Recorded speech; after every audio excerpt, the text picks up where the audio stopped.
It does take a lot of money in California to get elected to anything anymore. You don't find too many situations where you can just knock door to door, perhaps the way the founders had intended, to be elected by your neighbors and so forth. It's a lot of these races, especially the further up the chain you go to governor or any of the statewide offices, how are you going to knock on 33 million doors or whatever it is, right? It's impossible. So you have to reach them through television or mailings and so forth, and all these things cost a lot of money.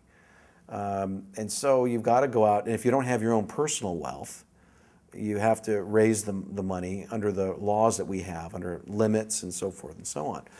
I don't like the way it's set up right now. I think it's very unfair because it really discriminates against sort of the average guy in the middle who may be very capable of representing us, but isn't a millionaire or isn't a TV anchorman who gets name ID just because that's what they do for a living.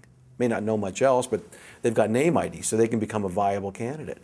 Well, what about a guy that runs a grocery store over here who might have who reads everything, he's a really good guy, doesn't have $1 million, doesn't have the name ID, but would be a darn good rep? Well, he or she has to now go under the laws we have, can only raise at incremental, an incremental amount at a time from each person.